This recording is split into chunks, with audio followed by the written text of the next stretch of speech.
One of my Twitter follows, and shout out to Black Ranger for tagging me in this story. When I saw the title and I saw where the story came from, I said, oh, look, here we are yet again. I said it so nonchalantly, too, because it doesn't surprise me. And ironically, this happened in the same state as another story that is almost identical to it, that one that I did about 2 months ago. So in this picture, you see a woman by the name of Angela Pupo.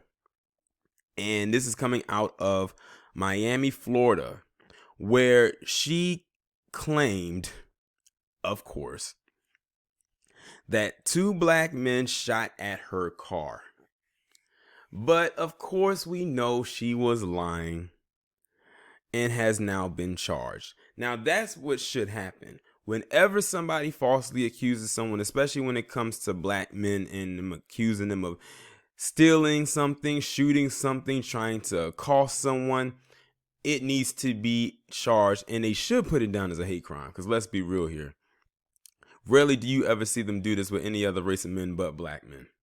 And the reason why I compared this story to another one, because it reminds me of that story that I did about that mother in Florida who killed her autistic son and then tried to blame it on two black men yet again, and a black car trying to kidnap her, did kidnap her son, and then took her phone or something. It was just a wild story she came up with, so it's no different. But let me get into it.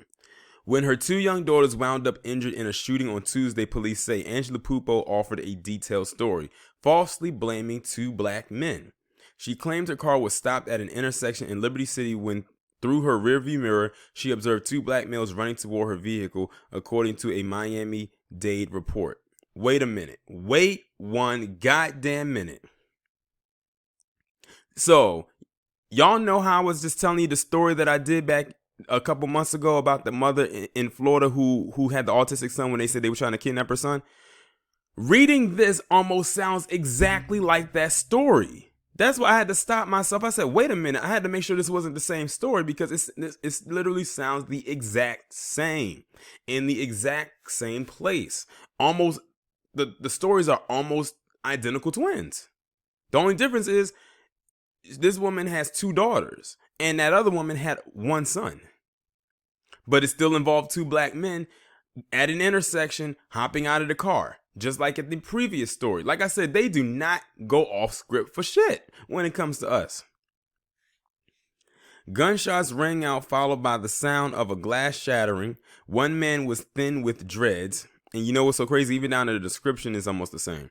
The other was heavyset with a low haircut, she told officers during questioning at Jackson Memorial Hospital. Police have now charged Pupo, age 32, and that is a struggling 32, a white Cuban American, with providing false information to police during an investigation, a misdemeanor. Suspicious detectives grilled Pupo, who stuck to her story for about 20 minutes before breaking down in tears and admitting she had lied.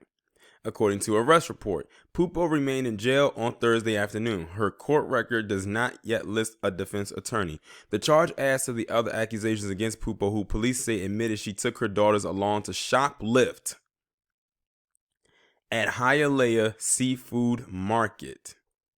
Look at that.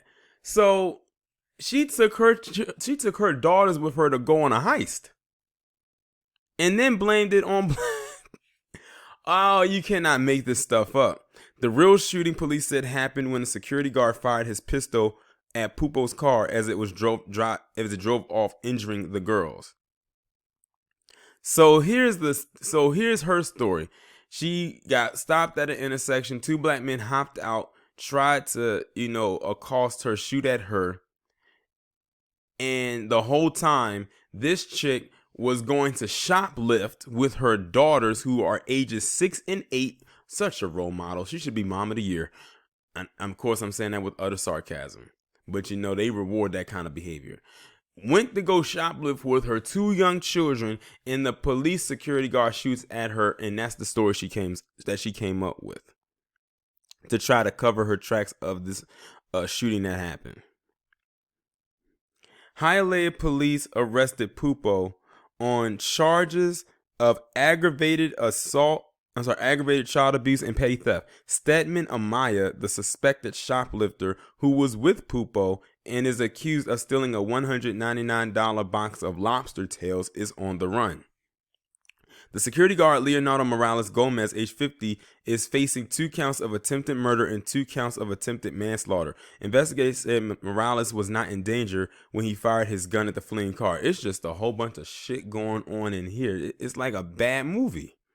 Pupo's arrest comes as there's been a national reckoning on race in the United States and how the justice system treats black men in the wake of the death of George Floyd. Many high-profile cases of citizens wrongfully accusing black men of crimes have emerged in recent months, even spurring a proposed law in San Francisco that would allow people to sue over racially motivated false 911 calls. That needs to be a federal law. That needs to be covered in all 50 states, especially ones that has a very high population of black people. Well, shoot, even in the states that have a low population of black people. So in that case, put it in all the states. In one highly publicized case, New York City prosecutors this month charged a white woman with filing a false police report after she claimed a black bird watcher was threatening her in Central Park. In Orlando, prosecutors charged a former theme park security guard with false imprisonment after he called 911 and detained a black teenager bicycling to basketball practice. In Miami-Dade, there was an even more egregious case in May, and that's the one that I was talking about with the Patricia Ripley person. I'm not even going to read that because I pretty much gave you a rundown of that story. This is Miami-Dade homicide detectives say they soon unraveled the story and determined that Ripley pushed Alejandro into a canal where he drowned. Okay, let me skip past that. And that's pretty much it. So, yeah, another case of a palm-colored individual blaming black men as usual for a crime or for crimes in which they committed. I mean, we done heard it. Well, I would say we done heard it all, but to be honest, I don't think we have exactly heard it all because I still believe there is still more to come. But she definitely deserves to face all the consequences she possibly can. But the way that they're charging her, she's not going to really face that much. She just got misdemeanor stuff. And then she was robbing the store with some other guy that they still are looking for. But then ironically, yes, again, it is in Florida. Sorry to my Florida followers and subscribers. Let me offer my condolences to you in having to deal with all the BS that comes out of that state with these individuals that dwell in it.